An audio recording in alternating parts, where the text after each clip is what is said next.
When I look back on everything he did to me, his intent was to destroy me, take away who I was. And I was not going to allow him to take my life. I was not going to give him the satisfaction of knowing he had destroyed me.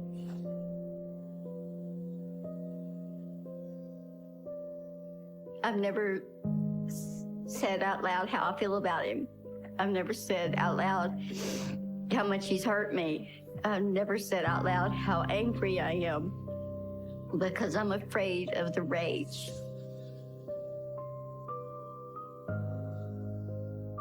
I was waiting for the day he got the death penalty so I could sit there and watch him die. When I first met Bob, this is pretty much the way he looked. And Why can't you look at that? It's not what I see, what it makes me angry. I never thought I was capable of hating someone. Everything comes back, the anger, the rage, the pain comes back. And I hate the fact that it's never going to go away. It's always going to be there.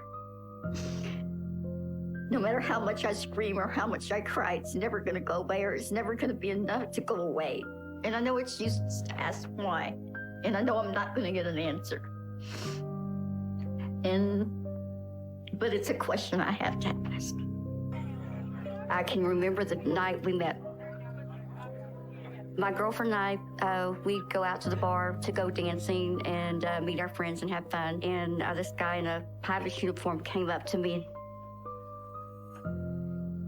Hello there. Hi. I was kind of impressed because he was in the pilot's uniform, and I thought that was kind of cool. You know, you have to be the most beautiful woman I've ever seen. Thanks. I asked him what his name was, and he told me his name was Dusty Rhodes.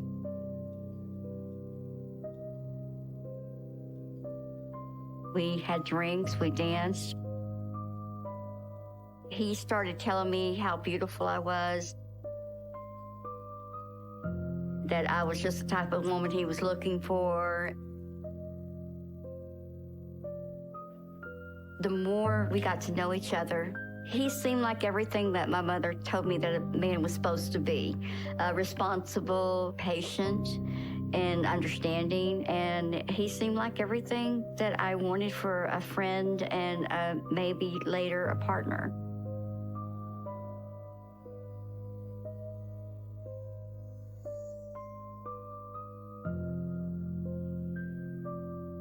He always introduced himself as Dusty Rhodes to anybody we met, my family, my friends, anybody. About 3 months into our relationship, Dusty asked me to come to his apartment. Be right back. Of course, I was doing my normal woman thing and snooping through everything. And that's when I found his driver's license. His name was not really Dusty Rhodes. It was Robert Ben Rhodes.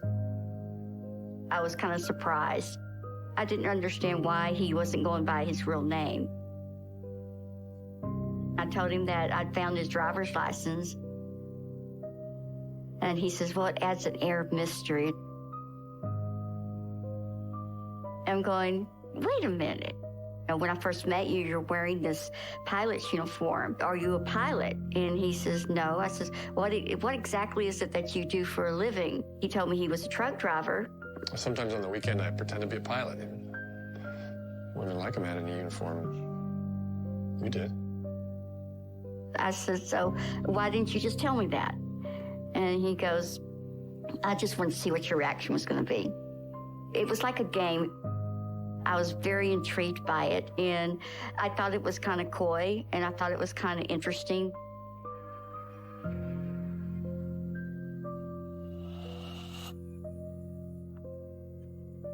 Thanks for bringing me here tonight, honey. Oh, you're welcome. It's going to be fun.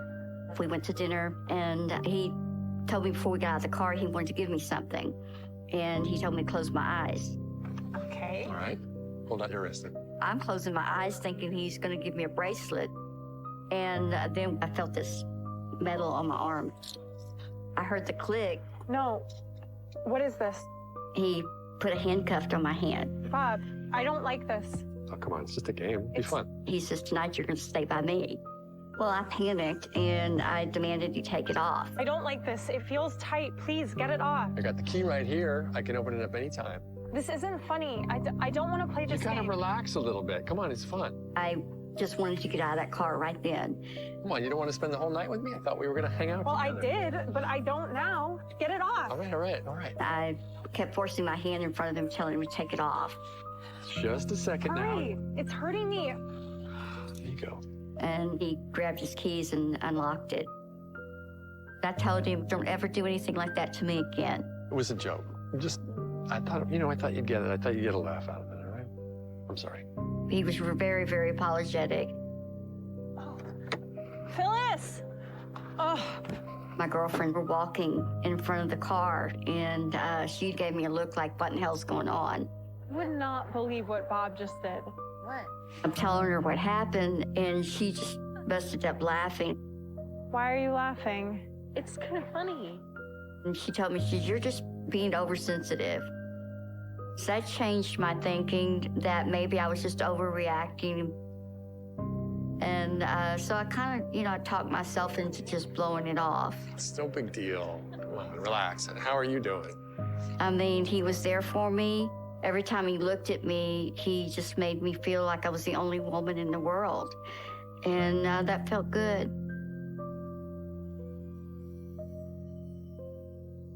He told me one night he wanted to take me someplace special. And I'm a jeans and t-shirt girl. And I'm used to wearing my boots. And I'm getting ready to, like I normally do, to go out dancing. And he's like, oh, no, you're not going to wear that. He was very particular about what I wore. And I had to have on the halter top and a real short skirt and high heels. Hey, I wanted to see you. Good to see you. Good to see you. When we got in there, they were seating us in specific places.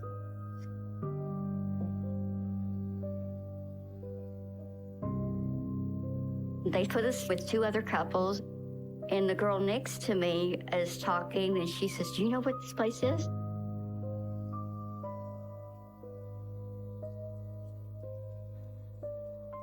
And then she says, this is a swingers club.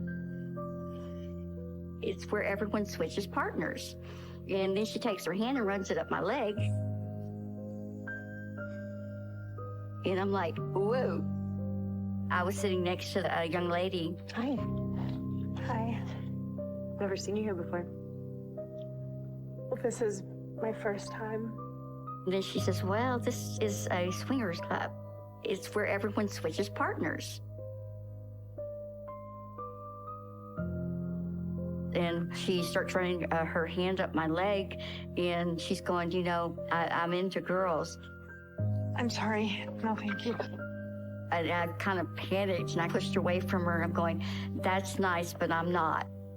I was really shocked that he would bring me to a place like this. Hey, where are you going? What's going on? I don't want to be here. I can't believe you would bring me somewhere like this. It's just a party. I said, what were you thinking? He says, I'm just trying to open your eyes. You just need to loosen up. This could be the next step in our relationship. A new experience. And I said, Bob, I love you. I don't have any desire to have sex with someone else. I don't want to be open. I told him if that's what he needed to find someone else. And he just said, okay, hon, that's fine. I won't do that to you anymore. Okay. You okay? Okay, let me kiss now. All right, let's go now. He promised me that from that point on that he would never take me to another swing club, and I believed him.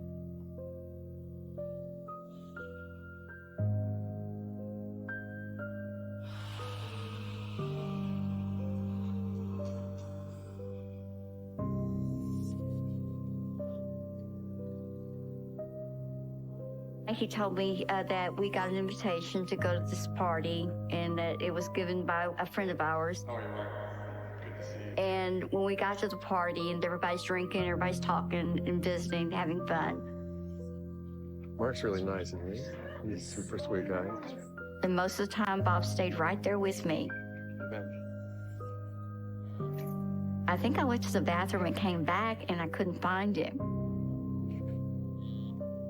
And somebody finally told me that he was in one of the back rooms. I went to where they said he was. I opened the door. My heart dropped. He was having sex with another woman. I didn't say anything to him. I just turned around and walked out. He threw clothes on. He came running after me. And he was pretty angry. Deborah. I told you, I'm not into this kind of thing. You're just being such a baby about this thing. Why don't you just relax? Just yelling at me that he wished I'd grow up and he wished I'd stop being so childish and act like a woman. And it made me feel inadequate. It made me feel like I wasn't enough, that what was wrong with me, that I wasn't enough, that he needed this. Why would you expect me to do something like this? It's demeaning. How many times do I have to tell you that this isn't for me? You need to open up. You got to understand me. This is something that I need. And I just told him I just couldn't do this anymore, and I wasn't going to do it anymore. You might be better off with somebody else. Bob was very good at making me feel secure, and I loved him. I wanted things to work. Where are you? Yeah. You're reading. He promised me he loved me, and everything went back to normal. We got to be a normal couple again. We would go antiquing on the weekends. We would go out to breakfast on Sunday mornings. When he asked me to marry him, it was okay because we were at a good place. And it'd been like 2 years. And at that point, everything was going real well. This picture is from our wedding day. The wedding was very small. It was just immediate family. I was concerned about the swinging, but I felt like he loved me and that anything was possible at that time. This is my marriage certificate. I, Robert, take thee, Deborah, wedded wife, to have and to hold from this day forward, for better, for worse, for richer, for poorer, in sickness and in health, to love and to cherish, to death do us part.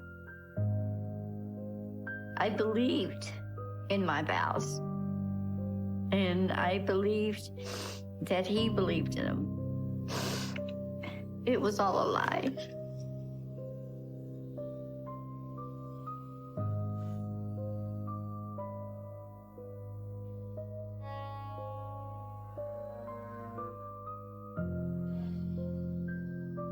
It was about 6 months after we got married that things started to change. He became more demanding when it came to sex and what he wanted in sex. Well, one night we were laying in bed and he says, "Oh, you won't believe what I got." I have something I want us to try. And he brought out these nipple clamps. He says they really intensified the orgasm. And I tried them, and I says, "Those are uncomfortable." And he says, "Well, you just have to get used to them. You know, you got to at least try them again." He made me feel guilty. I did feel like maybe I was being a little bit too sensitive. Maybe I could just do it to make him happy.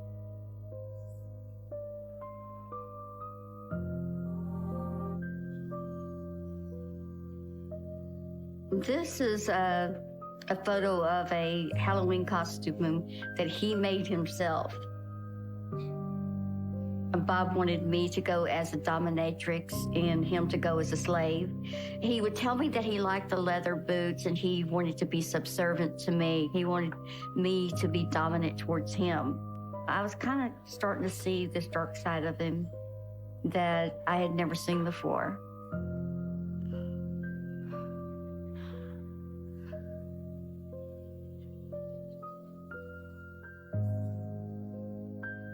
One night I went to bed, and Bob went to bed later than I did. I slept pretty sound that night. When I woke up, I realized my arms and my legs were tied up. When I woke up, I realized my arms and my legs were tied up. I panicked and I started moving and wrestling. I was panicking so much I didn't realize that he was laying behind me, watching me. He started laughing when he saw me struggling. They weren't very tight, so I was able to get out them pretty quickly.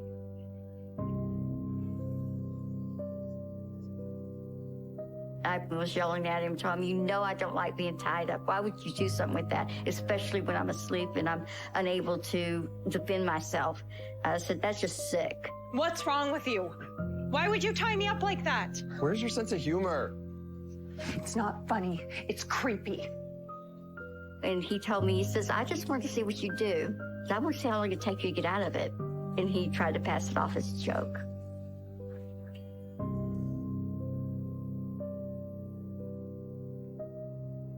I felt that maybe if I prayed enough and maybe if I loved him enough, that maybe I'd be able to help him. I had this image in my mind that maybe one day he would wake up and he would see just how much I loved him, just how much he meant to me, and he would change.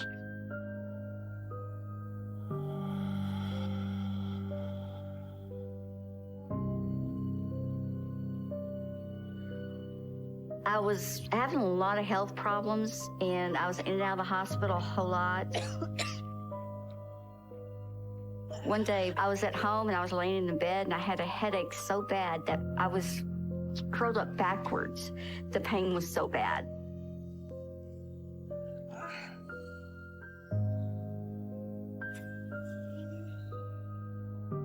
He came by, and he laid beside me, and he was watching me.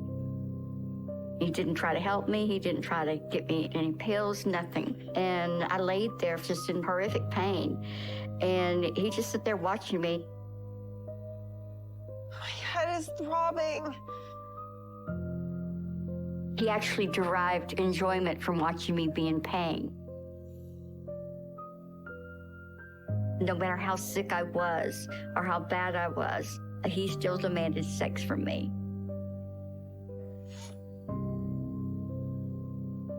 I was no longer a person, I became a piece of property.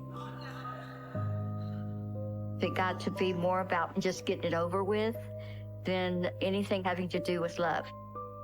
And it just got to the point to where it was just easier just to go ahead and do it and get it over with and just keep praying that things were going to get better.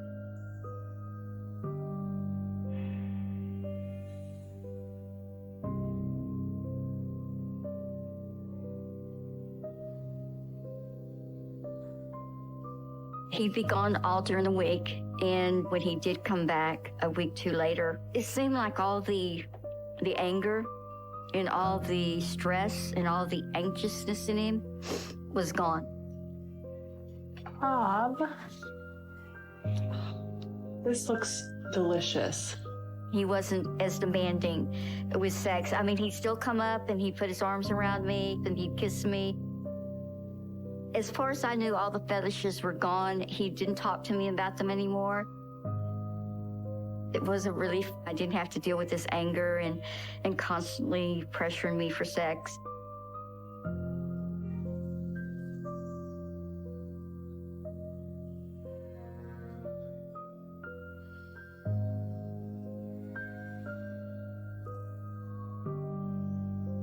Every time I got in the truck, I kind of got in the back and cleaned up a little bit. One day, I was cleaning out the back, and I pulled out a pair of women's panties. And it shocked me. I instantly assumed that he's guilty of something. I was jealous, I was upset, and I was angry. And I showed them to him, and I asked him whose they were.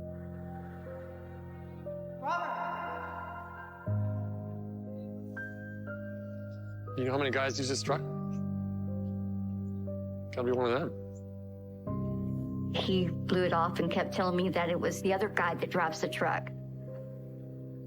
I had to accept his answer because it was a legitimate explanation.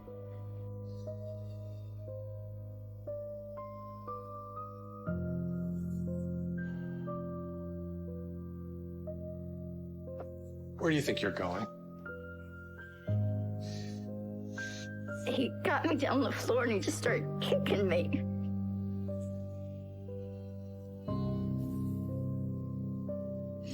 And I curled up in a ball and I just prayed to God that it would just stop. Whenever I would see this look on his face, I would have a moment of panic. It's one of his looks that I'm stepping over a line. And if I didn't stop what I was doing, then I was going to have to pay for it later. What did I do? You know, what is it that I did to upset him? I had no idea what was in store for me.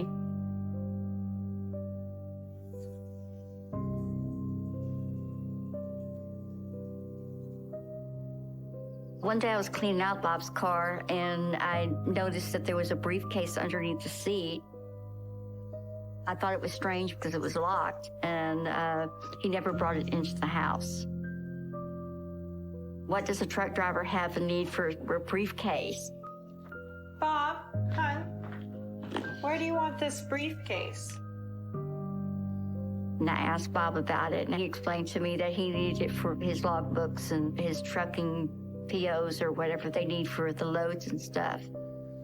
And, you know, I'm not a trucker, so I didn't know what he needed. And I never really saw him open it, so I don't know what was in it.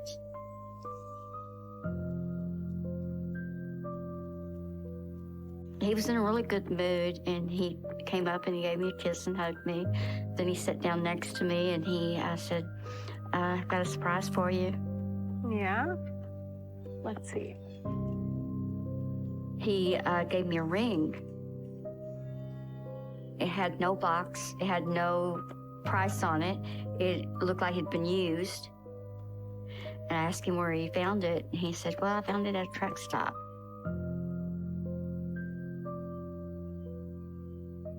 There was something about the ring that just didn't sit well with me. I just didn't feel comfortable wearing it.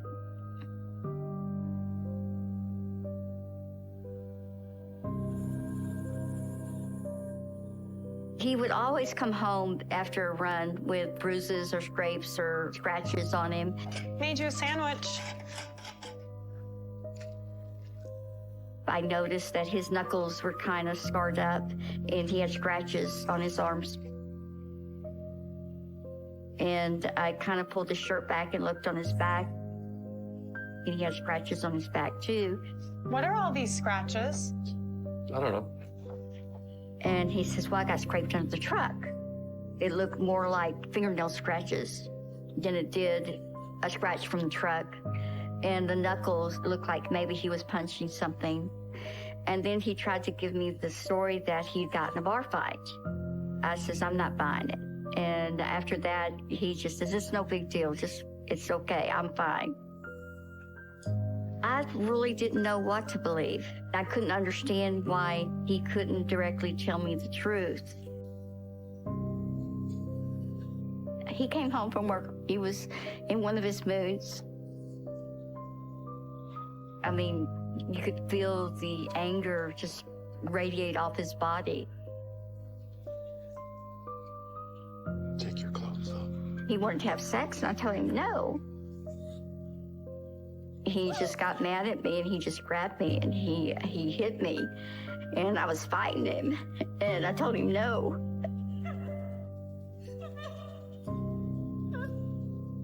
And he wouldn't stop.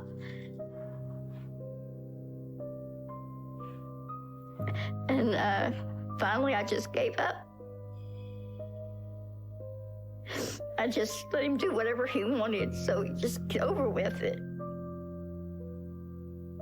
When he got finished, he just rolled over and went to sleep.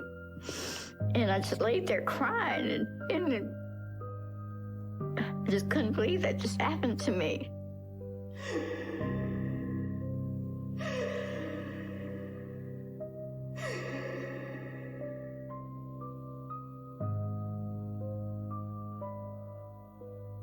When we woke up the next morning, he just acted like nothing happened the night before. I felt so used that I just really just wanted to get out of there. Where do you think you're going? I'm leaving you. You are not going to hurt me anymore.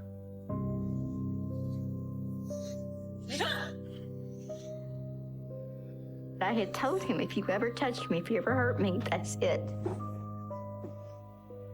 We were in the hallway and he was so angry at me and he just started beating on me. He got me down on the floor and he just started kicking me.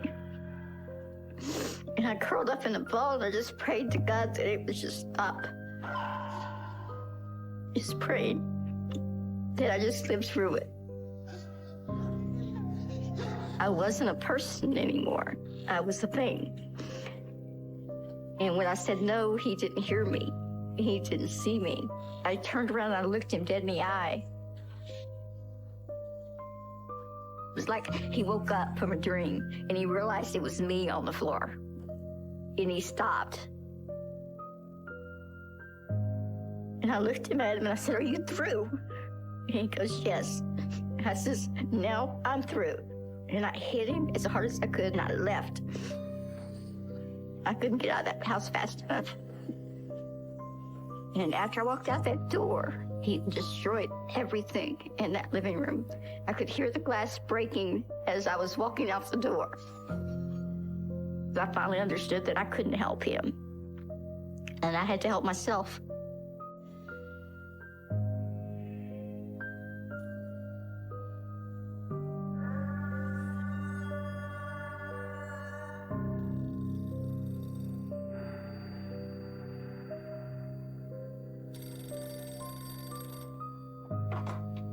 This is Deborah. I left him in September and the call came April 1st. He had been arrested. Robert. And I asked the sheriff's officer what he'd been arrested for. And they told me kidnapping and rape. On April 1st, 1990, at approximately 12:15 a.m., Officer Mike Miller pulled in behind a tractor-trailer rig and looked inside the truck. He saw the upper body of a white female. Her hands were shackled. When Officer Miller shined the flashlight into the truck, the woman screamed and the man appeared. Officer Miller handcuffed the male subject and then approached the female inside the truck. She initially screamed, "Don't hurt me." And when she was advised that Officer Miller was a police officer, she stated, "Thank God." I can't believe he would actually do this to someone.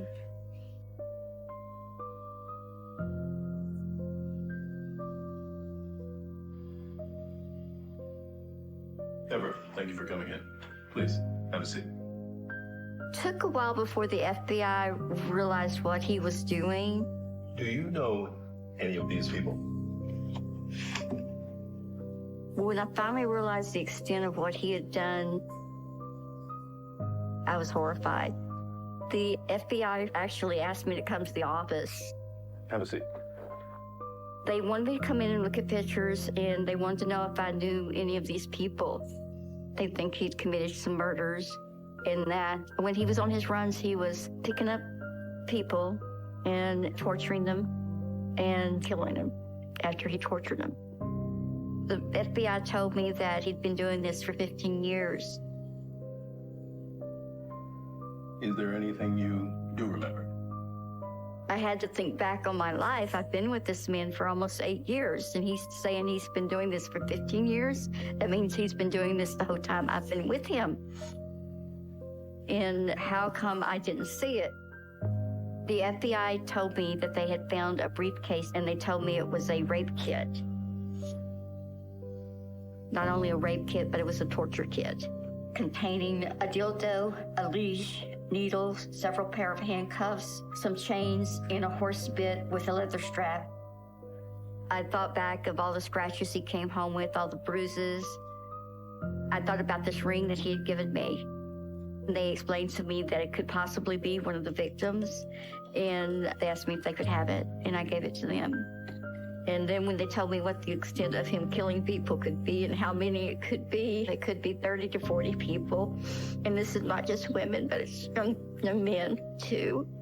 It was like, God, why? I can't. Your testimony could help us put him away for good. they're asking me for help, and I can't help them because I don't know what they want. I don't know what they need. I don't know if I have that information. If I did, I would do it. I would give it to them. I want to help.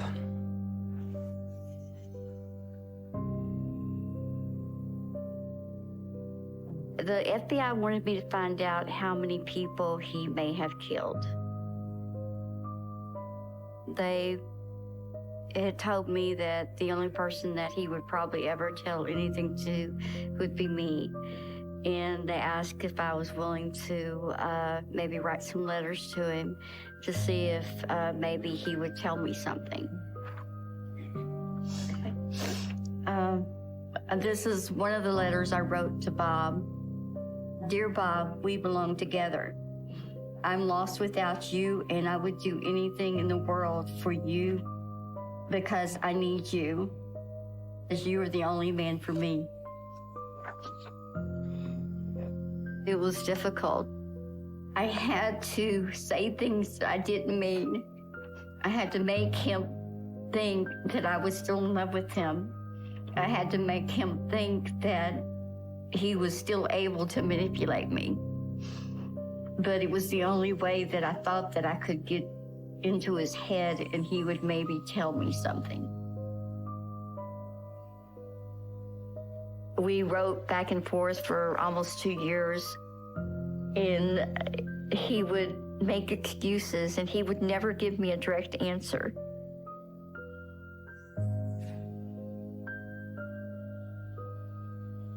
When the FBI came to see me, I told them that he was never going to admit anything on paper, that if he was ever going to admit anything to me, then he was going to admit it to me face to face, and that I was going to have to go down there. I went up there to see him, and they didn't warn me that he'd be able to touch me. He walked up to me and he was hugging me. And I wanted to turn and run. But then the anger took over. And once the anger took over, I was able to sit down with him and talk to him. And I tried to start talking about what he was in there for, and he just kept trying to dismiss it. He wouldn't discuss it. He wouldn't talk about it. And he's telling me that I don't have a choice. I have to believe him. We keep going over this again and again and again. I didn't do it, and that's it. And I'm just shocked that he can actually sit in front of me and lie to me directly to my face. And he knows I know the truth because I can see it in his face. He tells me after 3 days of him not really giving me any information whatsoever, that whenever I came back the next day, we were not to discuss this at all, and I was to let it go. I want you to drop the subject. I called the FBI and I told him I did what you asked me to. He told me nothing, and they said, well, it was worth a shot. I said, I tried, and I failed.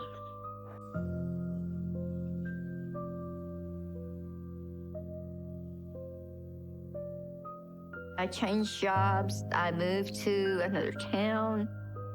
I eventually remarried, and I did all that just to get away from him. I started volunteering. I was working with domestic violence victims and rape victims, and they kept reassuring me that nothing was my fault. But, I don't believe it. The guilt was overwhelming. Because I thought maybe I could have done something. If I just would have done what he wanted me to do, maybe this wouldn't have happened.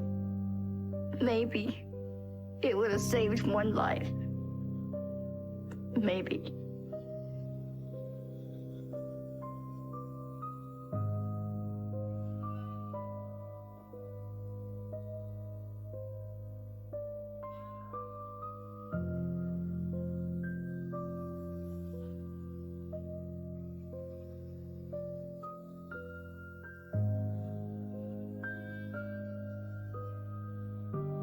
got a call from the FBI agent that he'd been sentenced to life. And at the time, I was angry. I was angry because I wanted him to get the death penalty. I want him to die a very slow and painful death. I want to make sure that God makes him suffer for everything he's done. And I make sure he feels every moment of it. I'm sorry. Just, I know I'm smiling because just any little bit of knowing that he is very unhappy where he's at, it brings me a great deal of pleasure. I know that's wrong, but it just makes me feel like there may be some justice in this world. When I see this picture, I think about the day I was told about my dad's arrest. This was the picture that all my friends saw. This was the image that was used in the news. Not only did Jesperson confess to the murder, but he led authorities to the scene of the crime and produced new evidence. I used to have this recurring nightmare that I'm in a body bag and my dad's zipping me up, but I'm alive. And I wake up and I remember who my dad is. And I remember the victims. I think about the terror they must have felt the moment that they knew that they weren't going to live anymore. I think about what that must have been like to know you're going to die and that this is your last moment. If you were to tell me the date, 1995, I would tell you it was hell. My parents together were amazing. My dad was a long-haul truck driver. My mom was a stay-at-home mom. It was like a Norman Rockwell painting. My dad was charming and good-looking and playful. You just call mood boots. Oh, boy. That's how I remembered my dad. After my father was arrested, people would say, how'd you not know about your dad? And that he's capable of this. This is how I saw my dad. This was the version I saw of him. As a little girl, I had no idea that in just a couple of years that my life would be completely different. It's hard to believe that I ever felt so great, that I felt so safe.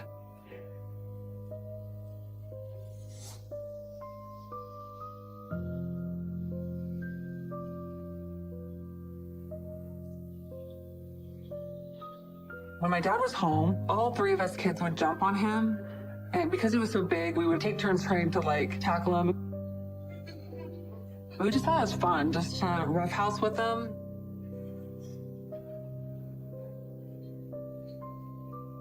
But he would take anything fun and then make it into a power game. He would take my hands and shove them back on the bed. And then he would not stop tickling me. I would tell him, stop, stop, stop. I can't take it. And he would really pin me down hard. And it wasn't fun anymore. Daddy, stop! Stop tickling me! And he wouldn't stop. He seemed to enjoy it. He was really intent. He was really focused on what he was doing. And it was almost like he didn't even hear me screaming. I'm powerless to stop him. Even when I begged and pleaded for him to stop, he didn't care.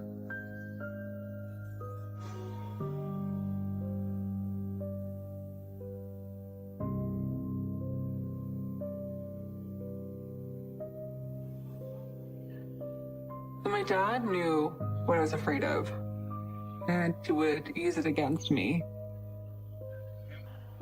My dad liked to take us out into the woods and go hiking. He had some favorite trails that he would take us on. And this one particular trail, there's this bridge.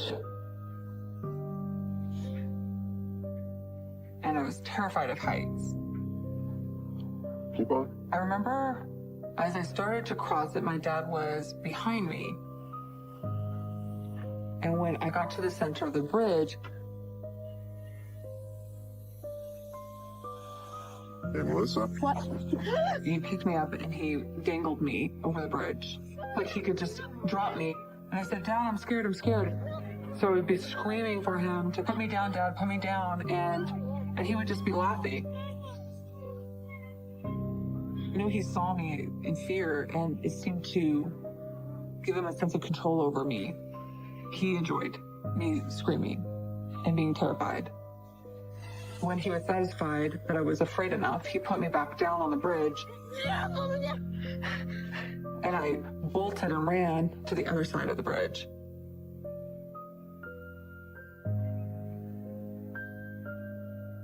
The next time we went to that bridge, I just ran as fast as I could so he couldn't catch me and scare me again.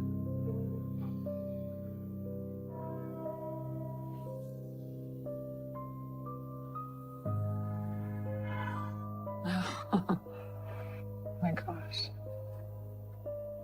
I just loved kittens. You could tell I'm clinging on extra tight. I didn't want the cat to leave my sight.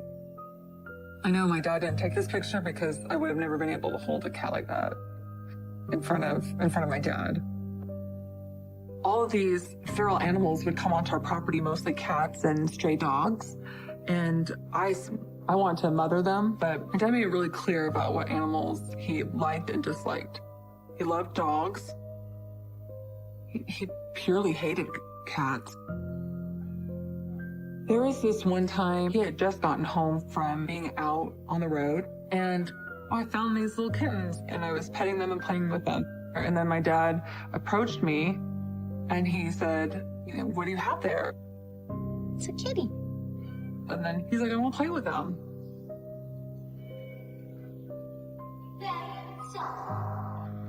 And so he grabbed one of them. Daddy, please stop. Hey there. Daddy, stop. Daddy, stop. And I remember he held it up like this, and he was looking at it and playing with it. And then he just like grabbed the tail, and then he started dangling it like this in front of me. And that's when I ran into the house to grab my mom.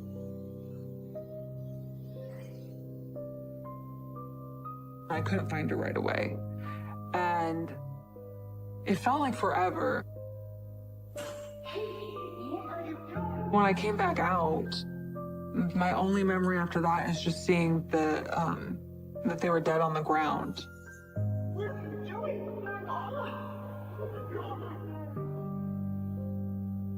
The way that they were laying, it looked like he had smashed them on the ground. I'm so devastated. I'm just hearing them in the background, and my dad acting like nothing had happened.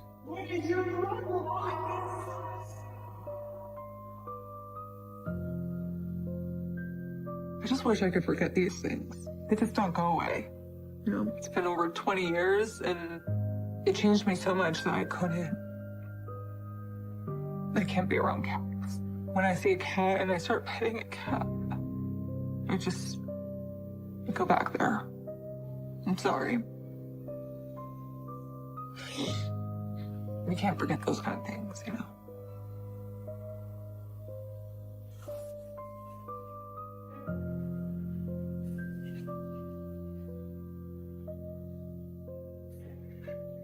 It's a good thing we passed by when we did. Gotta be careful. 'Cause you never know what some men might want to do. I could see her eyes, and they're looking more frightened. She definitely looked like she was afraid for her life. I'm often asked, are you worried about your DNA? Are you worried that you're just like your dad? And I was for a long time because I had a lot of traits like my father. And that scared me. I mean, they're positive traits, but nevertheless, it's still scary to know I'm like my dad when he was capable of doing the things that he did.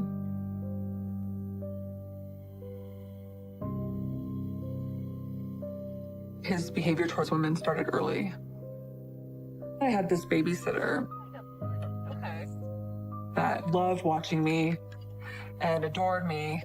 What is that? It's fire! She wasn't like other babysitters that turn on the TV and just talk on the phone. She actually would play with me, and that was really special. Woohoo! Wait, ready? Hey guys. Time to go. Come on. It's time to go. I'll see you next time, okay?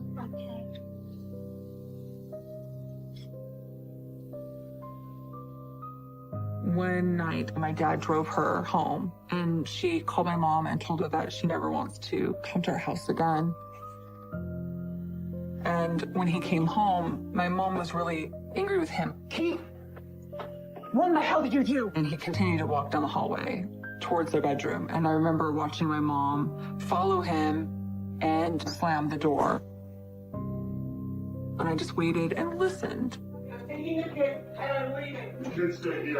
I remember my babysitter never showed up again. And I would ask my mom what happened to her. And she just said that she had school, she's busy with school. Later, I would learn that he had made advances towards her. And not just advances, but he tried to assault her.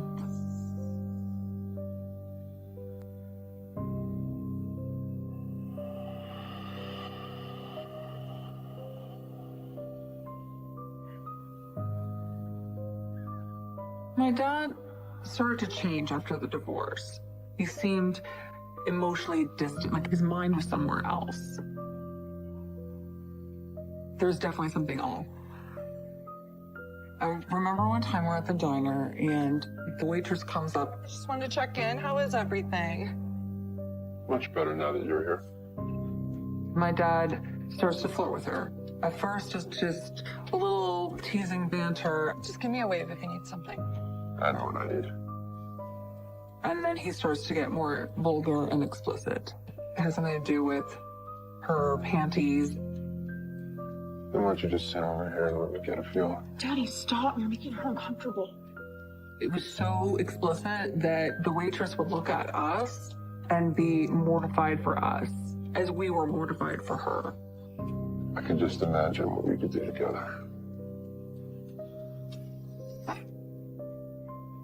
My sister, my brother, and I are sitting at the table, completely appalled, completely disgusted, and embarrassed.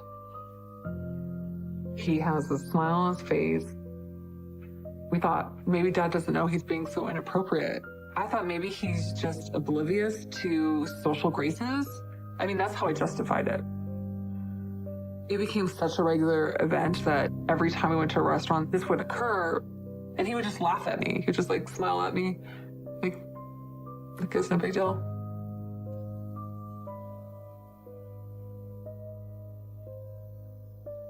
Things started to shift differently with my dad's interactions with people around us.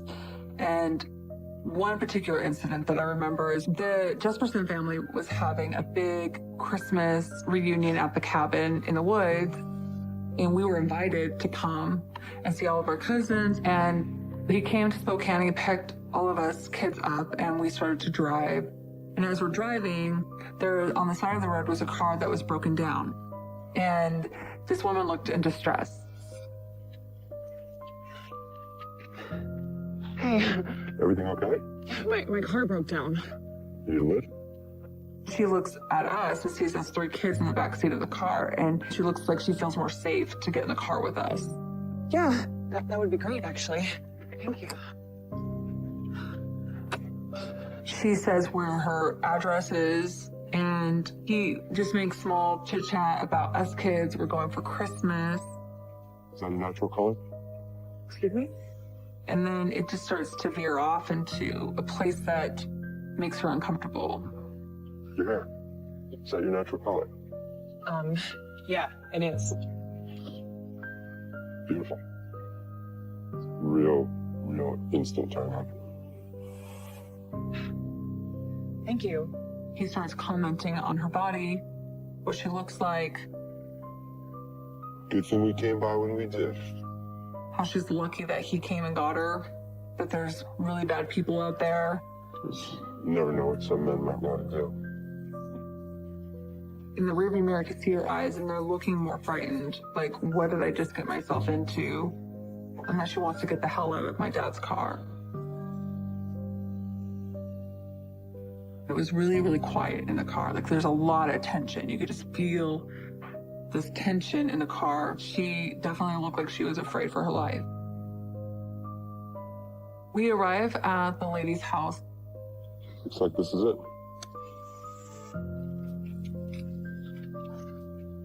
She couldn't get out of the car fast enough. I really thought my dad just had a major character default. There was just something wrong with him.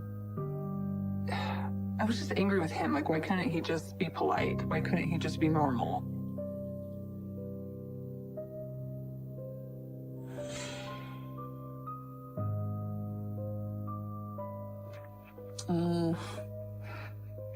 And this is my dad next to his semi-truck.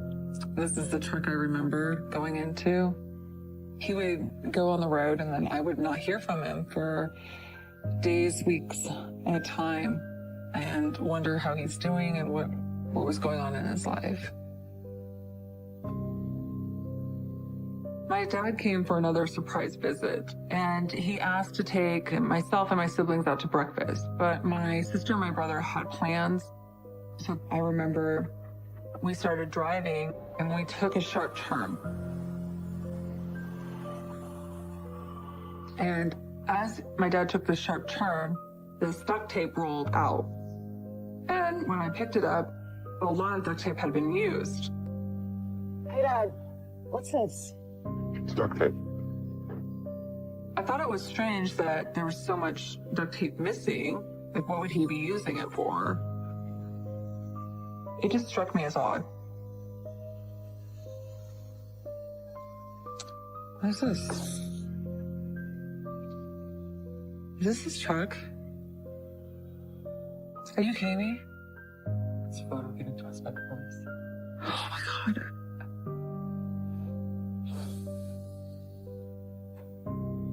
Sometimes I think, like, some memories are so bad, and you just hope they're not real.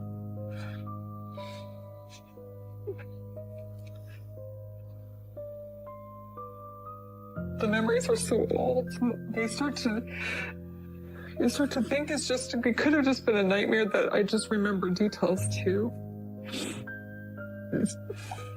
It's exactly what I remember seeing. Wow. This is what game.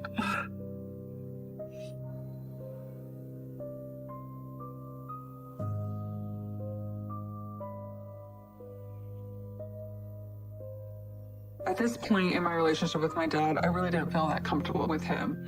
But he invited us to stay at his house for the summer. The thing about the house that was odd is that it had a really negative vibe, and sometimes I would get scared at night. It was my first night in the house.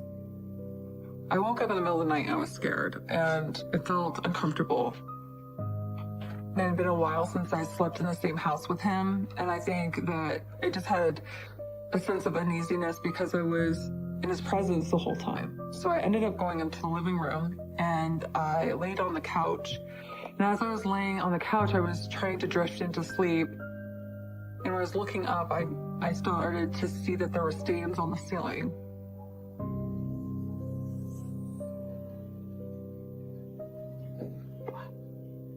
I was wondering, like, how did stains get on the ceiling? It looked kind of like a splatter. I thought it was, at first, spaghetti sauce, like dried spaghetti sauce. And then I wondered how spaghetti sauce could be up there.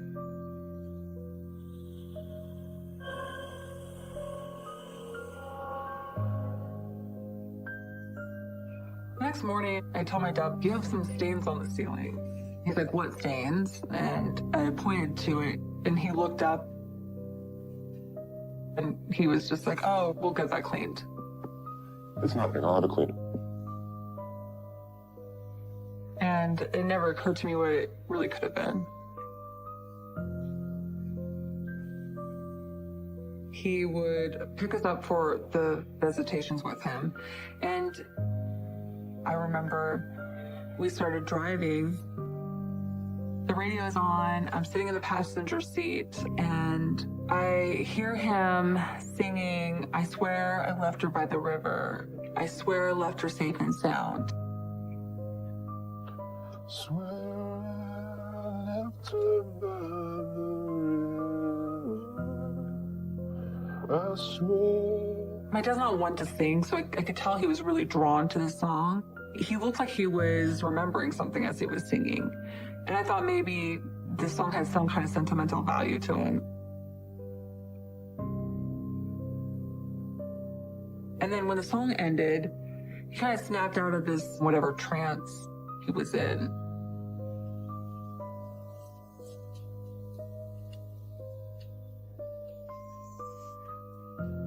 I could get away with it.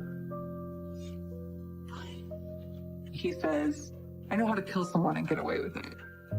And without any further prompting, he says I would cut off the buttons of her jeans so that it wouldn't leave my fingerprints on it. And I would change my shoes so that my sole imprint in the mud would be different. And I wouldn't get caught. Caught? Like he was proud of himself, that he was this mastermind, that he knows something that we don't know. His behavior is becoming more and more bizarre. He was getting more extreme. But I never thought he could be serious about what he was saying. I remember thinking, I'm just glad that we're pulling up to the parking lot so that we could take a break. And I could forget that he's saying such weird things.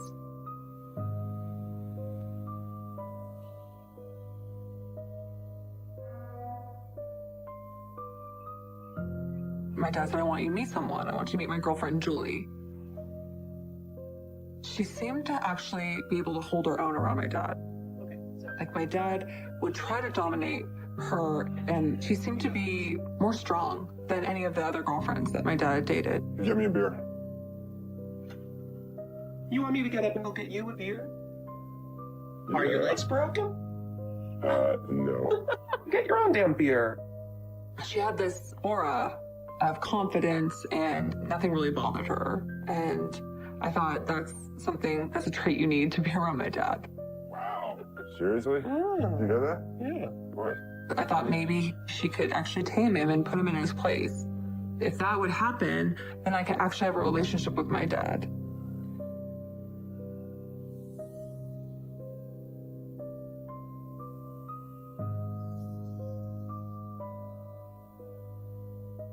Never crossed my mind that the reports that were on the news were that close to home. There's an incident involving your father. I felt like my whole world was coming to an end. This was beyond what I would have ever thought. The last time I ever saw my dad, I was a freshman in high school, and he said, let's go downtown to a diner and I'll take you to breakfast there. I remember feeling kind of uneasy about the whole situation. I was really done with having to endure him harassing people, but I decided to go ahead, and we both awkwardly tried to talk to each other. I've been wanting to discuss something. What is it? And that's when he said, you know, Missy, not everything is what it appears to be. Should I be worried? He said, there's something I need to tell you, but you'll tell the authorities. I need to know that you're not going to. To what? I've never seen him look so serious and so grim, too. Like, he looked like the world was closing in on him. And what's going on? No, never mind. I can't do this. Say it. He said, no, you'll tell the cops. I can't. I really can't tell you. And I was taken back. So I got up from the booth and I went to the bathroom. I actually remember talking to myself in the stall, like, Melissa, like, you're overreacting. It's all right. It's not a big deal. And I finally collected myself and went back to the table. And that's when the conversation was done.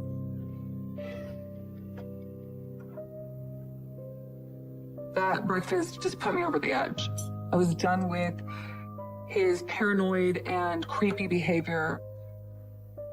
I was done spending time with him. It's just too much for me. It was emotionally draining. I never felt good about our visits. So I would either tell him I don't want to see him anymore or just ignore his phone calls and invitations from that point forward.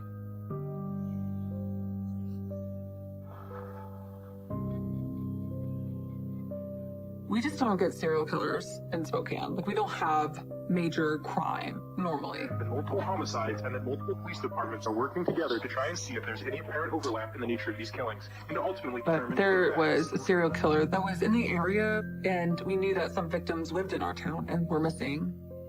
I was pretty nervous that there could be a serial killer because I walked to school and I was alone often. So far, they have linked 3 murders. However, police are not willing to release details of the case due to the nature of the But it happened in Portland, it happened in Wyoming, it happened in Florida. It wasn't just in our area. So I thought it was unlikely that it could be anybody close to me. It never crossed my mind that the reports that were on the news were that close to home. There are striking similarities between the homicides, and they are in the process of consulting with the FBI.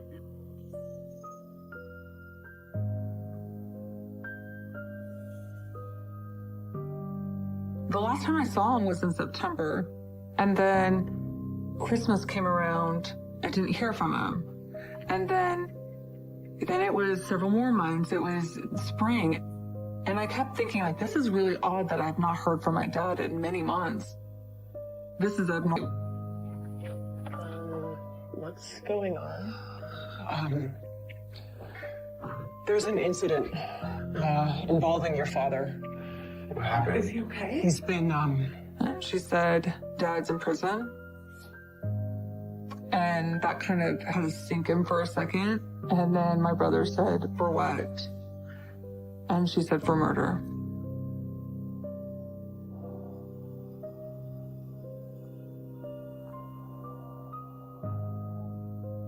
There was no more elaboration on who or what the details were. My mind tried to process what type of murder did my dad commit? Did he get in a fight because he was 6'6"? He was a large man. He could easily have accidentally killed another man. And then I remembered the cats. And that's when I pictured him strangling a woman. And then it just seems like that was probably right.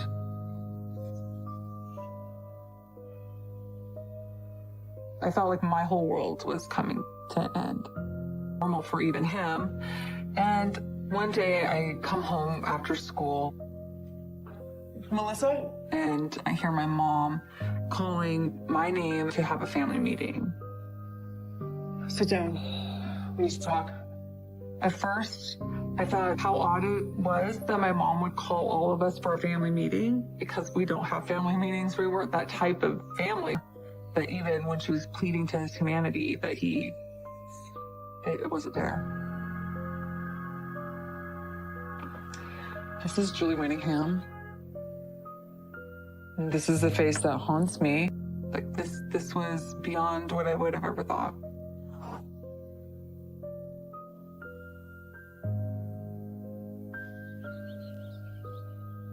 I knew I needed to get some answers, and so I actually had to read it twice. Like, it was somebody I met, and someone so innocent.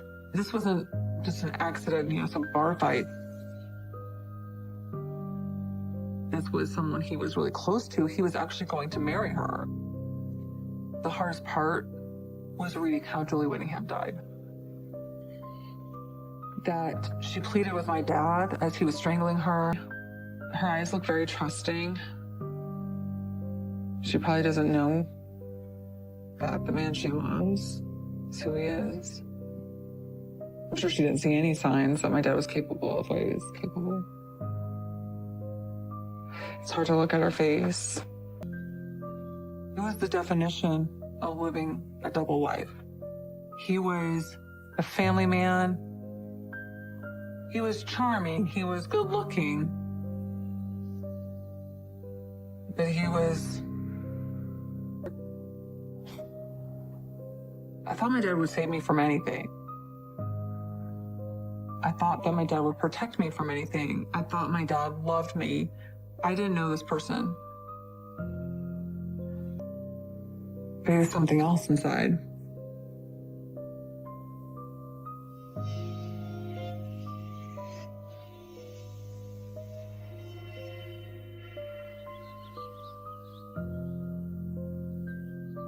I Went to the town's library and I started pulling newspaper articles. I wasn't expecting to see what I saw. He was in there for the murder of Julie Winningham, my dad's fiance. I don't want to look at it anymore.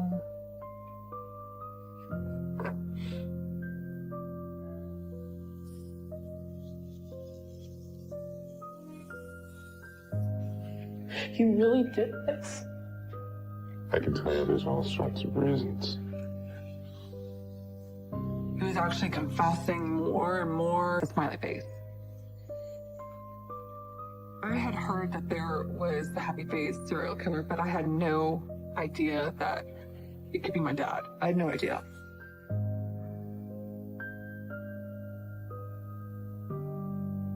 This is Tanya Bennett.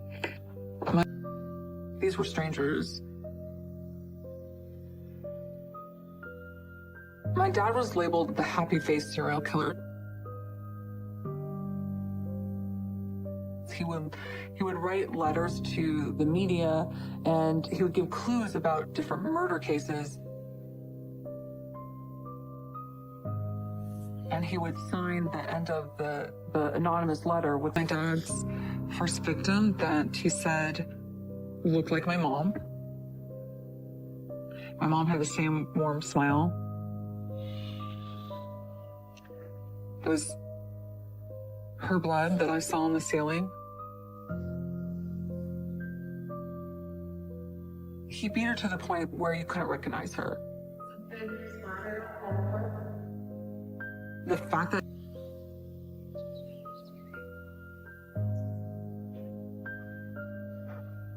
the visit didn't go as I thought it would go. In my head, I thought that I would see him and that all my questions would be answered and that it wouldn't be a scary experience. But I wasn't prepared for the real visit that I had. He was actually confessing more and more. So now it was not only Julie Winningham that I read, but it was potentially more. It was the murder of his fiance and Tanya Bennett and Angela Subbreeze and all these names just started coming up. And I had never heard of those names before. Existence with my dad was a lie. It made me question everything he said, everything he did.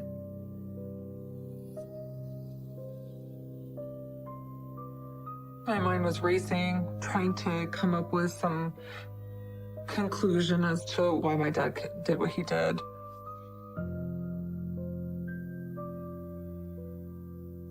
You want to know why, don't you?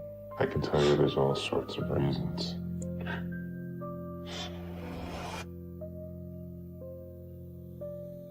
I felt that I was naive and stupid and not equipped, for the situation. And I was too much of a coward. I said no.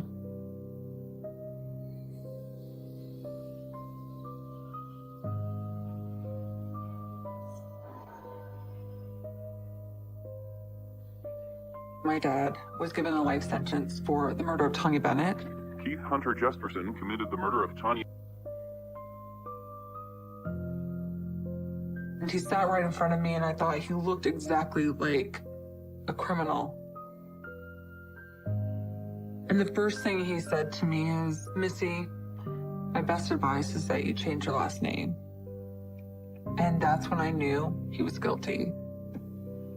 He really did all this. And then he looked straight at me and said, you probably... Did my dad start killing women? My dad went to bed next to my mom, next to my siblings, with this knowledge that he took their lives and slept fine.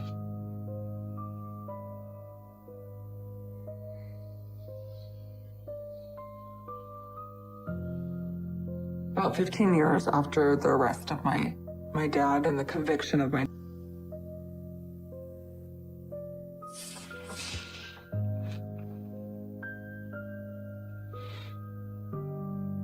These are 2 women that are unidentified, and I know there are more.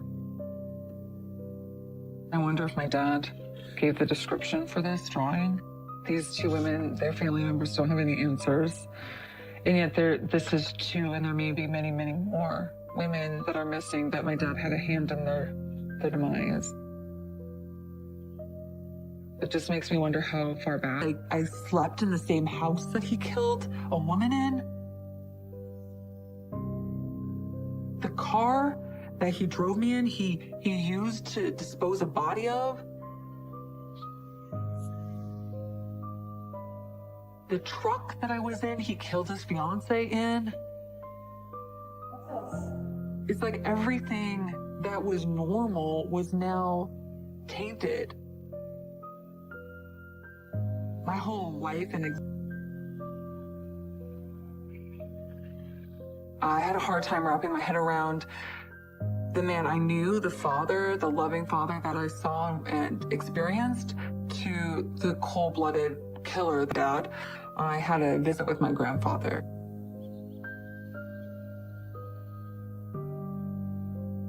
And I started asking questions about my dad.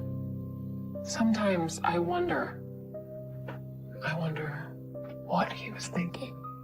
And he took a pause, and he looked out away from me, and he said, I have something I should tell you. I need to get this off my chest. To what? I don't know how that would have played out if he would have told me. I think I might have been a victim. I'm sorry. He's known to be. So I saw them as 2 split people, that one was my father and one was a stranger.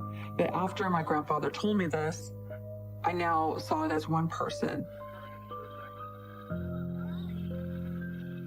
This was the version I saw of him. I wasn't prepared to hear that at all. My mind went to the time where my dad was talking to me in the diner and telling me he had something to tell me, and I was alone with him. I need to know you're not going to... The real Keith Jesperson is a heartless killer. His darkness outweighs anything light in him. I spoke to Keith. And he said I went and visit him in prison, and he said something to me that I'll never forget. What is it? And he said, your dad had told me that he had thoughts of killing you and your siblings. But something kept him from it. People understand there are demons in the world. And he was evil. He was sick. The things that he did, you just can't separate and say he did something evil, but he's not evil.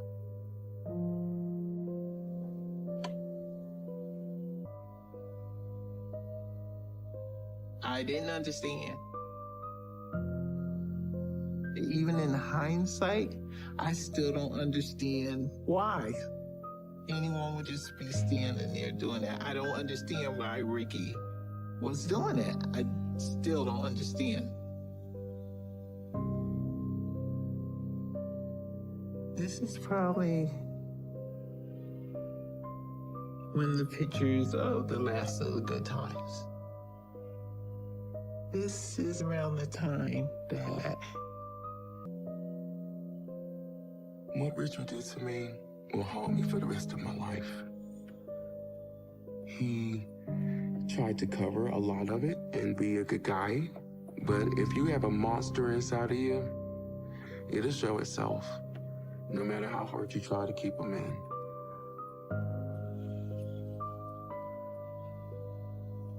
Yeah. I came into a family of 9 children. I'm the 10th. My father was military. He went to work one day and he had a massive heart attack. And our whole life changed. My brother that was closest to me in age, 4 years, his name was Richard, but we called him Ricky. He always looked after me. He was my protector. Bennett. He led authorities to the crime scene where they found her purse. And then also the murder of Julie Winningham. And to accept responsibility for the death of Julianne Winningham, I am pleading guilty. From there, it just compounded. It was another life sentence and then another life sentence. My father claims that he killed over 163 women, but we know of at least 8 women that he's killed. There's potential that there's more women. We just don't know at this point. And it wasn't like he got stuck with me. It was like he enjoyed taking care of me. Ricky taught me how to climb a tree, run faster, jump higher. You want to play a game? Yeah. Tiger it. He was loving. We were playmates, and everything was good.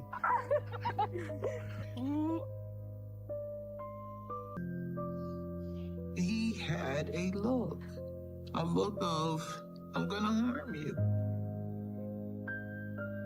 And I'm thinking someone else is in there. He's getting ready to hit someone. And no one was in the room. He just standing there. Ricky started becoming a little more controlling. A little more do it his way and don't go against what he says. He was still kind of happy. He was still kind of okay. But it was starting to change.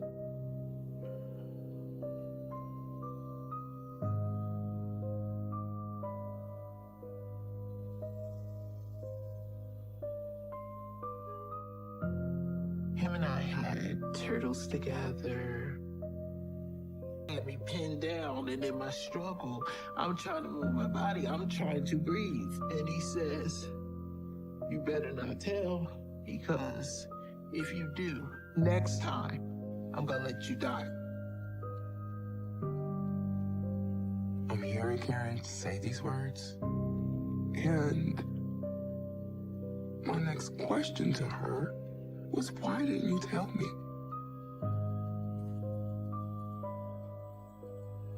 He was a demon that walked this earth.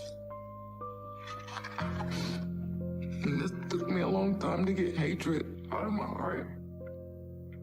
I don't even know what happened to breathe. He had me pinned down. Him holding the pillow over my head tighter. And then he pulls it off. And I gasped for breath. I could not breathe. How'd you do that? And he says, you better not tell. If you do, the next time, I'm not gonna pull the pillow off. Did I say something? Did I look the wrong way? Did I do something? What did I do to cause this? I didn't tell anyone because I was afraid that he was gonna kill me if I told. That was the threat.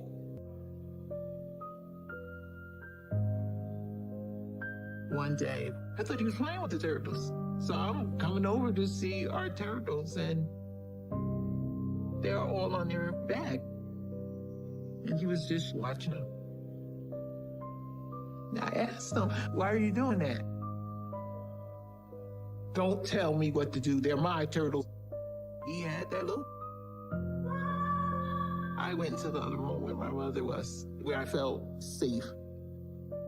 I didn't understand why he did the things he did. Then our turtles died. And we got new ones. And they were replaced again.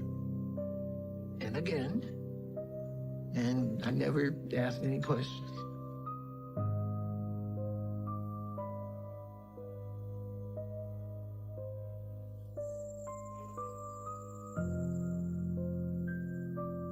I was sound asleep. And then I'm having a dream that I can't breathe. And I woke up with the pillow over my head. and I can't move. I'm trying to move my body. I'm trying with that glare and that monster look, that hate.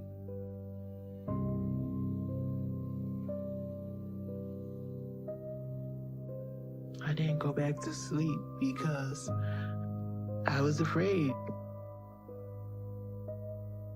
I'm a little girl laying there wide awake in the face. And it shocked me because I'm not in your way.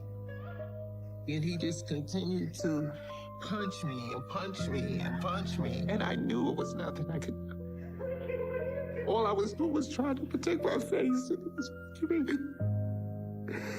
And then he knocked me to the ground. And then he just continued on.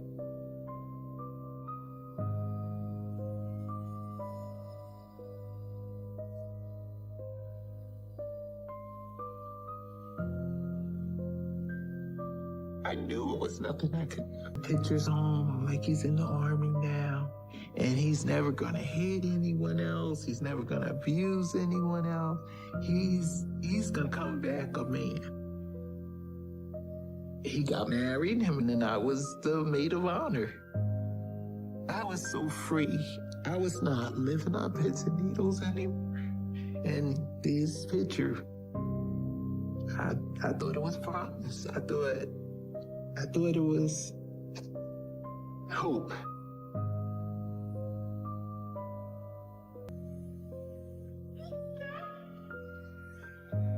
All I was doing was trying to protect my face.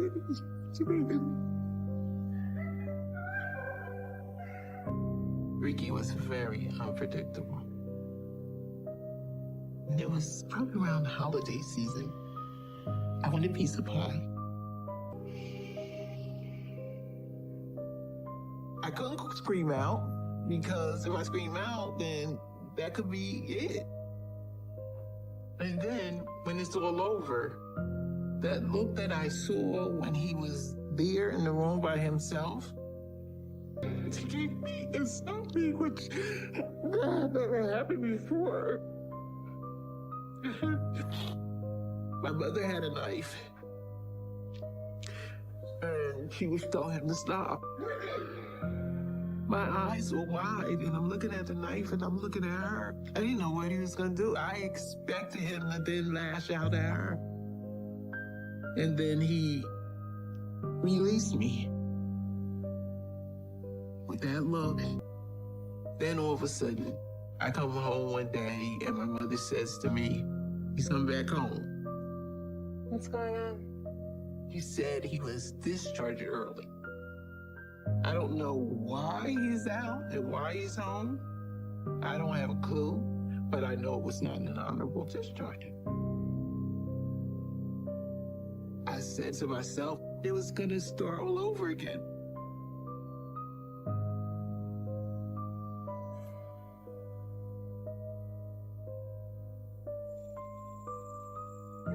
Him and his wife, they're separated.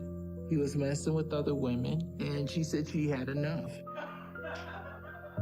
After my mother passed away, Ricky's ex-wife, who was my girlfriend, moved in with me. And one day we were at my apartment, and we were just hanging out. And the phone rang.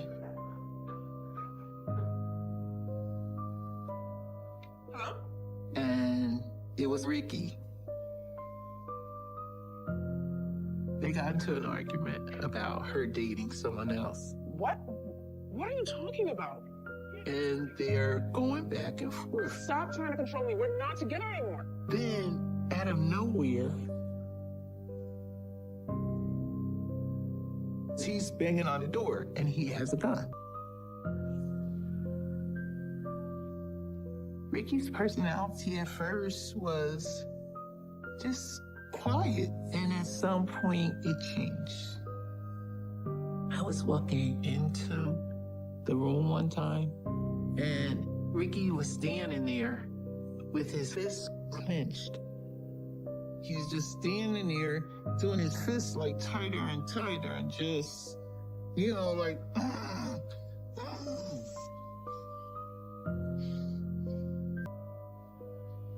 and Ricky was in the kitchen, and he said, "Get out of the kitchen." What? Get out. I said, "Okay, I'm just gonna get my pie and I'm gonna go ahead out of the kitchen." Get a piece of pie and let him go. And he punched me. I just froze. This can't be real. This cannot be real. He's locked outside, and he's waving a gun, and he's threatening. And I proceed to call the police.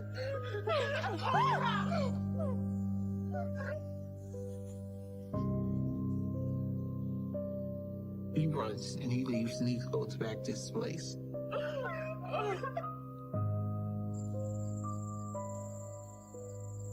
It was half an hour or so.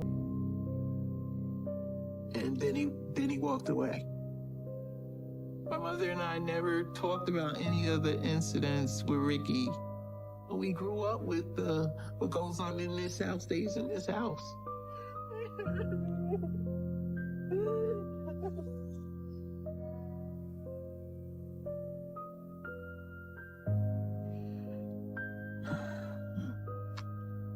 This was when I thought things were gonna be good.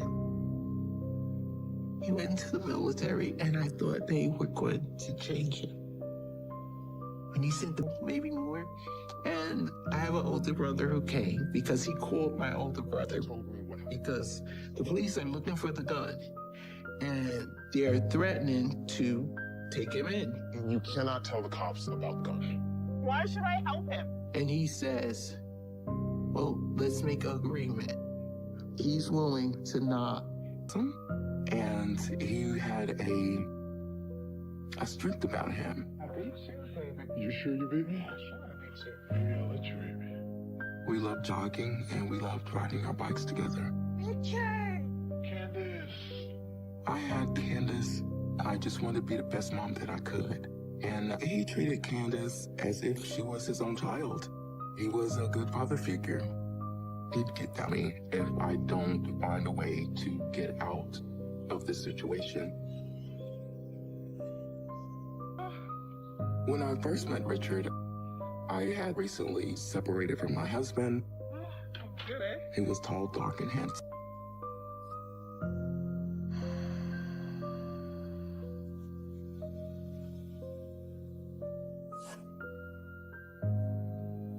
It was like the fuse that was getting closer to the dynamite stick. This man is going to kill me. When Candace was probably about 8 years old, I got her a dog. She loved the dog, called it Lady. But Lady began to have litters and litters of dogs. We would give them to the neighborhood children. We just enjoyed having the puppies around. But the puppies began to disappear. Puppies? Puppies, where are you? And we had went out into the bushes to see if they had maybe wandered out into the woods and got caught up and couldn't get back. Honey, I don't think they're out here. Let's go inside. And as we were coming back into the inn yard, I noticed Richard had built a platform that had a little trap door to it. And there was a bag of lime. And my gut told me, but I had to see it. And so when I opened up the trapdoor and I seen the bags, I knew what they were. Richard was suffocating the puppies and throwing them under this platform.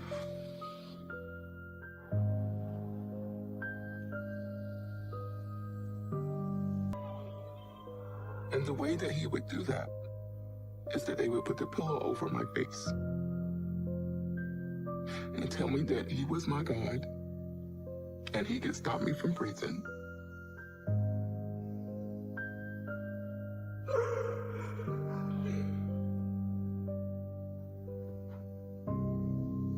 didn't know if I was going to be alive. In the end, on the floor with the Lego blocks, or if your bike needed fixing, he'd do the dad thing and show you how to fix the chain. So those are the things I liked. We began a relationship and bought a home, and we just began a life from there.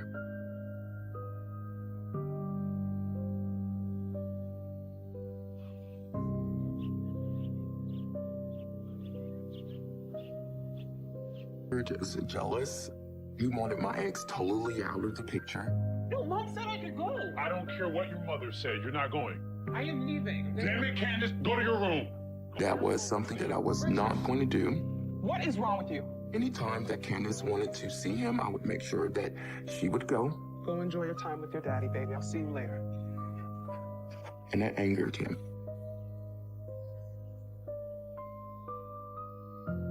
It's not up for discussion. Yes, it is. No, it's not.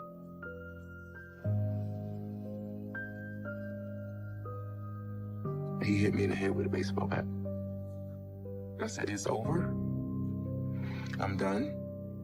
And I dialed 911. He told me, if you ever have me locked up, I will kill you. The police came and placed him in handcuffs.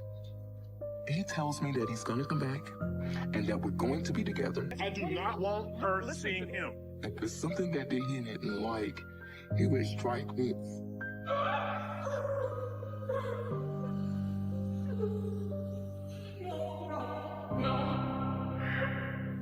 And then he would spread my legs and rape me.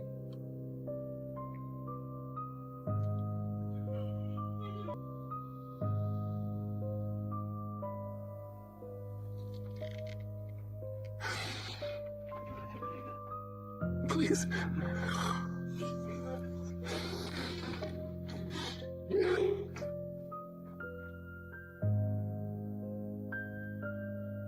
After he would rape me, he would get up satisfied and act like nothing happened. And I had better do the same. And I didn't know what to do because he lived with me. He's the father of my child, so I didn't know what to do. I didn't have anybody to tell. I didn't know what to do.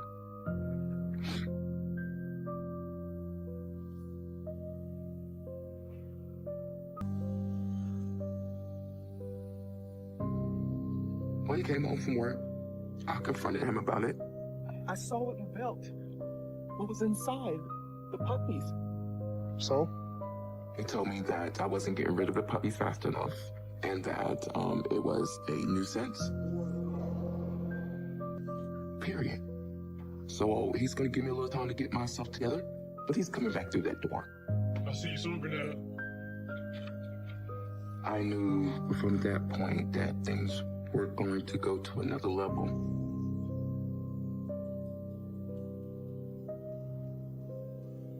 When Richard left, I caught a different kind of fear because then I didn't know where he was. He had said, I'm going to come back. He got charged and he bailed himself out of jail by 7 o'clock that evening. And the threats, thing that they could do.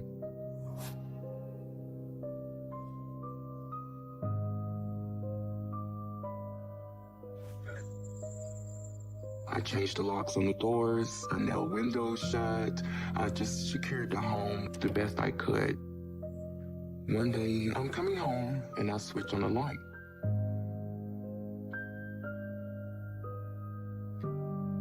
But no lights come on. To get in contact with them. He made sure that we didn't meet. If she asked me any questions at all. And I began to start to reach out to his siblings to try to find out what is going on with Richard. But he made it really, really hard for me to. Well, he knows I would have told the truth.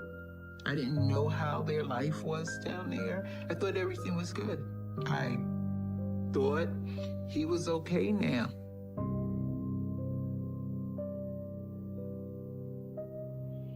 My ex would call at least once or twice a week to talk to Candace. They loved one another. Can't beat all these dogs. I knew then something wasn't right. And so, as his wife, I'm trying to find out what is wrong. Candace, where do you think you're going?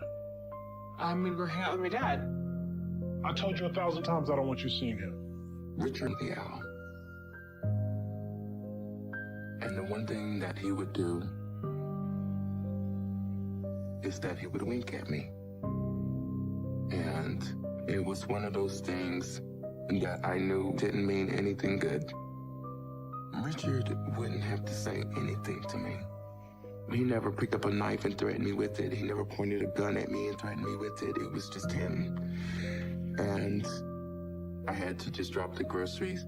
There was nothing that I could do but run. I'll talk with the chief of police, and they would tell me as long as he was in a public place, there wasn't any. Started immediately after he left the house. He was constantly stalking me. I could be going down the aisle, and I would catch a glimpse, and I would know it was him. If I'm going down one aisle, he'll come down. I get a flashlight, and I see some things have been moved. You'll notice that the fuse box door is already open. It's been tampered with. I was so scared I didn't know what to do. I called the police department, and I let them know that I believe that Richard's broken into the house, and I don't know if he's still here or not. Thank you, officer.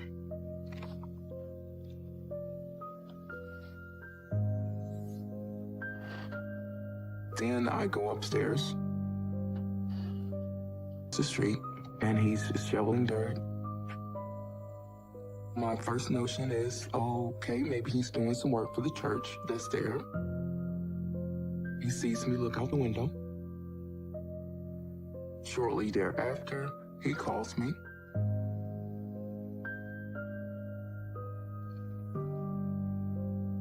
And he tells me, you see me digging these graves? This is where I'm gonna put you.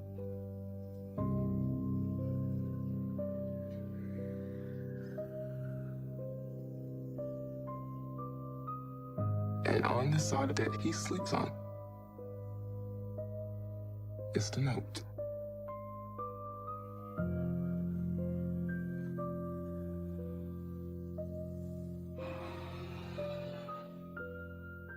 I will kill you.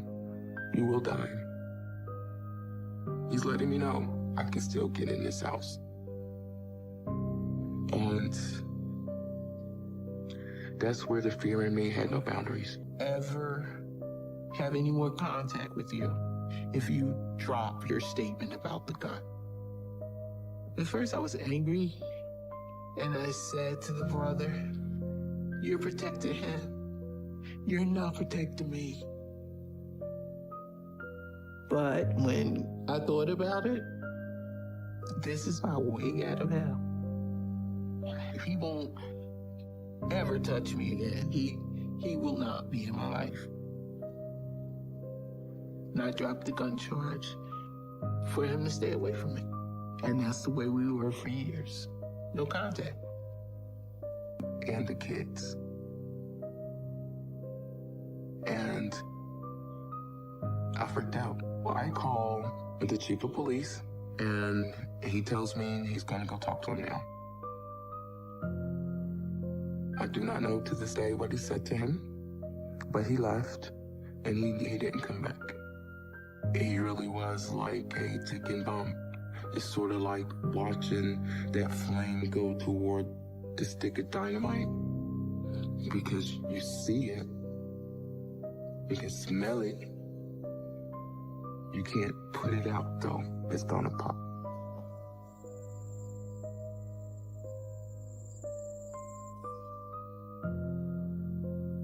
So that means Candace had to open the door, and I don't see Candace. Candy? I meet Richard. He steps out with a knife. Candace! He told me I have killed Candace and I'm going to kill you. And he began to stab me. He cuts me on my throat and just keeps stabbing. I was fighting for my life.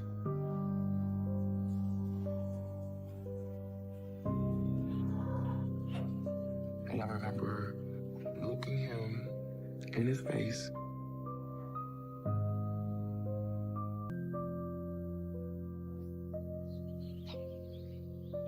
I pulled into the driveway. And I looked at the house and I seen that the door was ajar. Candace? I changed the locks. Richard. When I opened up my eyes, the doctor was over me. And he just told me to be still and to try not to talk. I don't think they expected me to live through the night. I didn't know how severe I was. These are the defensive wounds. So in here is a hook. And there's metal that goes through my fingers. Then there was the scar here. His eyes was just so empty. In his face was emptiness and just darkness and just evil. It didn't even look like the same person. The last words I said to him was, Jesus will save me. You're not my God. And that's the last that I remember. Still right here. And that's the biggest one.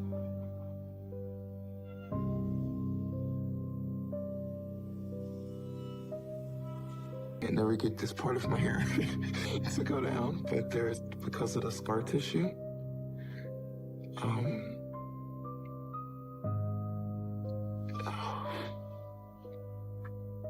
and of course I have body scars. But the biggest one didn't get to my kids. Nobody would tell me where Candace was. I began to realize that something wasn't right. Where are my children? Where are they at? Renetta, I need to tell you something. But you must promise me that you're going to remain calm. And almost incision here. I have the 2 slices across my neck here. There are 2 stab wounds here.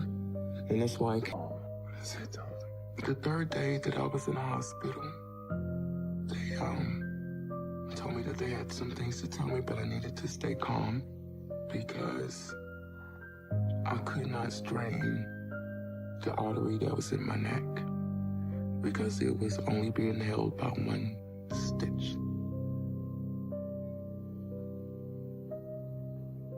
One doctor held my neck, and the other doctor told me that Candace had lost her life. And she was... While I'm in the hospital, the investigation is still going on. They're still looking for Richard. They're telling me he couldn't be found. I need to see my daughter. All I wanted to know was where were my kids. I wanted to know that Richard is set on fire and you will not ever be able to put yourself out.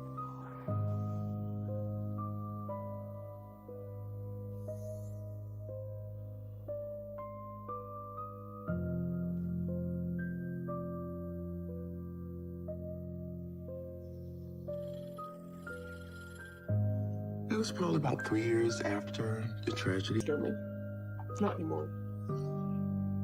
I made it clear that if he came to my house, that I was calling the authorities. And I cautioned my children, do not open the door.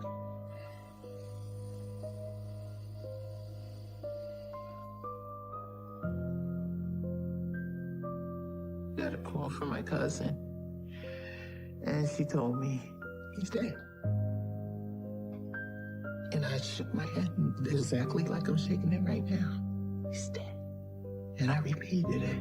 He's dead. He's dead.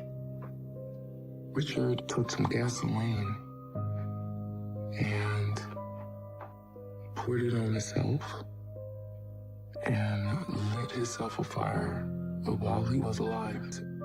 Stabbed, he duct taped her. He duct taped her whole face, her arms, and her legs. And he beat her to death. Richard came to the house that day to kill us all.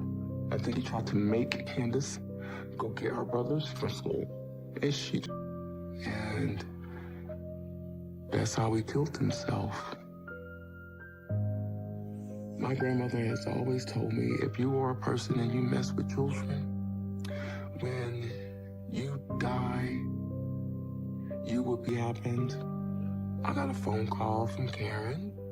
There's something I have to tell you. I want her to know that I know you're telling the truth about a pillow on your face. You're not the first person. That I've lived through that. And you didn't... And you knew?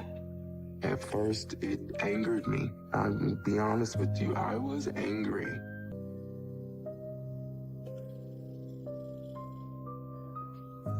Hello? My best friend called to let me know that Ricky had committed murder. And she questioned me, are you afraid that he may come here? And I told her, I'm okay, I'm not afraid. I really was. I felt like you just pushed your brother off on me because nobody else wanted to deal with him. And my next question to her was, why didn't you tell me? Why didn't anybody tell me? He's going to kill you, Renetta. He's going to kill you. This is not going to stop. I knew that I needed to get some protection, so I obtained a gun and loaded it, put the safety on, and kept it with me at all times.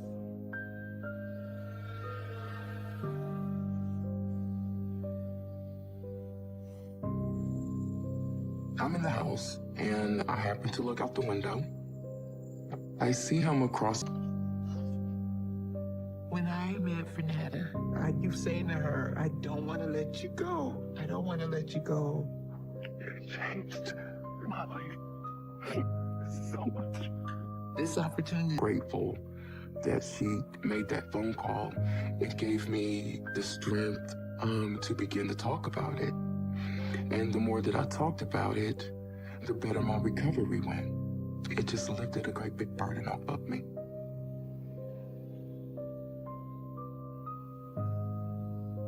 Would have made a difference. But I had to understand that I'm talking to a victim too. I'm sorry. I couldn't face him again. And then we just began to talk to one another. I want her to know that it's not your fault. I know you're blaming yourself because that's what a mother does. Stop blaming yourself. It's not your fault. He's the blame. It's his fault.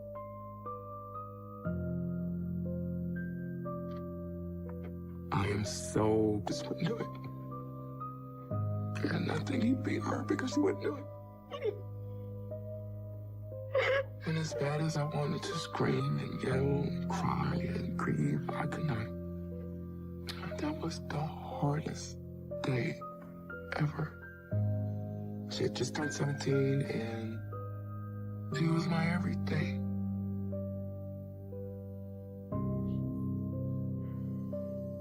To see each other, it meant a lot to me. You changed my life because you made that phone call. It changed my outlook so much. And I'm so glad that you did that. Oh, that's your strength. That's your strength. That's your strength. I didn't give it to you. It was in you. It was in you. He didn't break you. He didn't break you either. I love Renetta.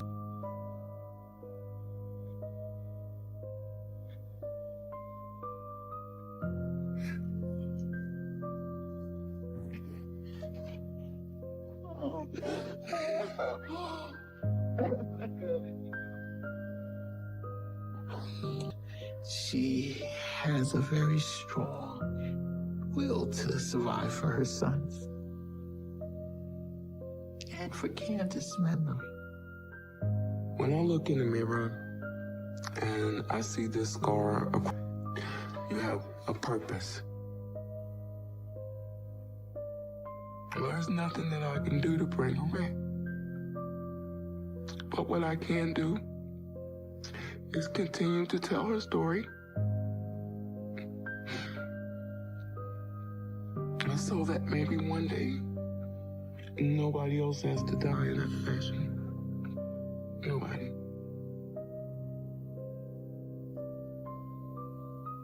Cross my throat.